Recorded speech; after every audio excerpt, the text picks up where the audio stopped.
Hello guys, welcome to IAS point. This is Aditi Pandey. I hope आप सब बहुत अच्छे होंगे। हम लोग भी बहुत अच्छे हैं। तो आज हम अपना चैप्टर 10 का पार्ट 2 पढ़ने वाले हैं। इसके अंतर्गत हम जानेंगे एक नया वर्ड, ये है अदीस अबाबा। तो आखिर ये होता क्या है? तो इसका मतलब होता है नवीन पुष्प, यानी कि नया फूल। ये इथोपिया नगर की राजधानी है। इसकी स्थापना 1878 में हुई थी।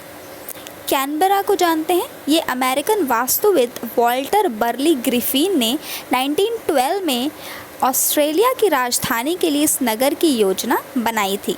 भूदृश्य को ध्यान में रखते हुए इसका नाम कैनबरा रखा गया है। आगे चलते हैं। नगरीय बस्तियों के प्रकार। नगरीय बस्तियां अपने आकार, उपलब्ध सुविधाओं तथा कार्यों के नाम से जुड़ी हुई होती हैं। नगर की संकल्पना को ग्राम के संदर्भ में आसानी से समझा जा सकता है। केवल जनसंख्या का आकार ही मापदंड नहीं होता। इसमें कार्यों की विषमता सदैव स्पष्ट नहीं होती है, परंतु कुछ विशेष कार्य जैसे कि निर्माण, खुदरा एवं थोक व्यापार इत्यादि जो सुविधाएं हैं, ये नगरों में ही उपस्थित होती हैं। ओके, तो ये सुविधाएं आपको ग्राम में यानी कि गांव में देखने को नहीं मिलेंगी। शहर क्या होता है? ये एक अग्रणी नगर होता है जो अपने स्थानीय एवं क्षेत्रीय प्रतिस्पर्धियों को पीछे छोड़ देता है। आगे चलते हैं। सन्नगर क्या होता है? इस शब्दावली का प्रयोग 1915 में पैट्रिक गिडीज ने किया था। यह विशाल विकसित नगरीय क्षेत्र होते हैं जो कि मूलतः अलग अलग शहरों के आपस में मिल जाने से एक बनते हैं। आगे चलते हैं। Million cities. विश्व में मिलियन सिटीज़ जो है ना, इनकी संख्या पहले की अपेक्षा निरंतर बढ़ रही है। 1800 में लंदन इस श्रेणी में आया था। 1850 में पेरिस तथा अन्य सिटीज़ भी इसमें जुड़े। आगे चलते हैं। विश्व नगरी। यह यूनानी शब्द मेगालोपोलिस से बना हुआ है। इसका अर्थ होता है विशाल नगर। इसका प्रयोग 1957 में जीन गोटमेन ने किया था। यह बड़ा महानगर प्रदेश होता है जिसमें सन्नगरों का समूह होता है। विश्व नगरी का सबसे अच्छा उदाहरण संयुक्त राज्य अमेरिका है, जहां उत्तर में बॉस्टन से दक्षिण में वॉशिंगटन तक नगरीय भूदृश्य के रूप में दिखाई देता है। मेगा सिटीज़ का वितरण, तो ये उनके लिए प्रयुक्त किया जाता है जहाँ पे जनसंख्या तथा कई सारे उपनगरों को मिलाकर जनसंख्या 1 करोड़ से अधिक होती है। ये आप देख रहे हैं, इसमें जनसंख्या बताई गई है इस टेबल में। आपके बुक में भी होगा, आप इसे अच्छे से पढ़ लीजिएगा। कुछ इम्पॉर्टेंट पढ़ लीजिएगा, जैसे कि जो करेंटली बहुत ज़्यादा न्यूज़ में हो वो पढ़ लीजिएगा। जिनके साथ भारत के कुछ युद्ध चल रहे हों या कोई भी मीटिंग हुई हो, कोई समिट हुआ हो, तो आप उसे पढ़ लीजिएगा, तो आपके लिए हेल्पफुल रहेगा। विकासशील देशों में मानव बस्तियों की समस्याएं, कई सारी समस्याएं होती हैं, जैसे अवहनीय जनसंख्या का केंद्रीकरण, छोटे व तंग आवास, गलियां, पीने योग्य जल जैसी सुविधाओं का न होना। आर्थिक समस्याओं को पहले जानते हैं।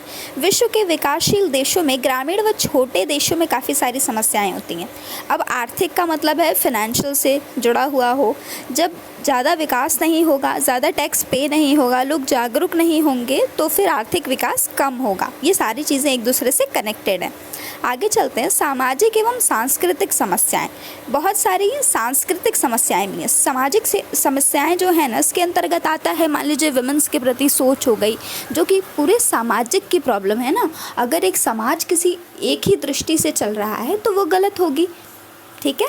तो इसमें डिपेंड करता है कि समाज की क्या दृष्टि है प्रॉब्लम्स के, लोगों को शिक्षा के प्रति, जागरूकता के प्रति इत्यादि। आगे चलते हैं। पर्यावरण संबंधी समस्याएं। विकासशील देशों में रहने वाली विशाल नगरीय जनसंख्या जल का केवल उपयोग ही नहीं करती, बल्कि सभी प्रकार के व्यर्थ पदार्थों का निस्तारण भी करती है।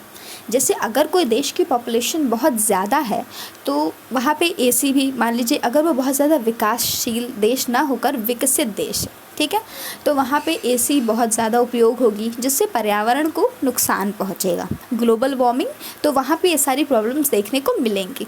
जैसे अगर आप किसी छोटे से गाँव या शहर में रहते हैं तो वहाँ आपने नहीं सुना होगा कि हाँ पोल्यूशन हो गया, दिवाली में पटाखे जले तो दूसरे दिन कोहरा ही कोहरा था, कोहरा नहीं धुंध थी, जिससे कि कुछ दिखाई नहीं दिया। ये आपने नहीं सुना होगा। लेकिन अगर दिल्ली की बात की जाए, मुंबई सिटीज़ की बात की जाए, तो वहाँ पे ऐसी चीज़ें देखी जाती हैं। क्यों? क्योंकि वो काफ़ी ज़्यादा विकसित एरिया है, तो इतनी बड़ी बड़ी बिल्डिंगें हैं और पेड़ काफ़ी ज़्यादा कम है, खुला नहीं है। जब तक जैसे घर आप लेने जाते हैं तो आप प्रेफर करते हैं ना कि हाँ, घर में रोशनदान खिड़कियाँ होनी चाहिए, जिससे कि रोशनी आ सके, हवा आ सके। भले ही गर्मी ठंडी कुछ भी हो, लेकिन खिड़कियाँ तो होनी ही चाहिए। अगर एकदम पैक्ड घर रहेगा तो घुटन तो होने ही लगेगी।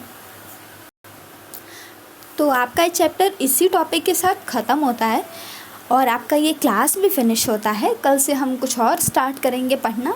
Hope you liked it. अगर आपको वीडियो अच्छी लगी हो तो लाइक कीजिएगा, चैनल को सब्सक्राइब कीजिएगा। आप शेयर भी कर सकते हैं अपने फ्रेंड्स से, क्योंकि ज्ञान बांटने से बढ़ता है। और हाँ, यूपीएसआई के नोट्स भी मिल रहे हैं, 250 पीडीएफ्स के फॉर्म में हैं। अगर आपको चाहिए हो तो आप कमेंट सेक्शन में ज़रूर बताइएगा। आपसे व्हाट्सएप नंबर शेयर किया जाएगा, सो दैट आप व्हाट्सएप नंबर के सहारे कॉल करके 149 रुपीज़ में वो पूरे नोट्स ले सकते हैं, जो कि 250 पीडीएफ के फॉर्म में है और बिल्कुल टॉपिक टू टॉपिक वाइज है। तो आपको ज़्यादा दिक्कत नहीं होगी और आपको रिविज़न में भी काफ़ी अच्छा रहेगा। So thank you so much.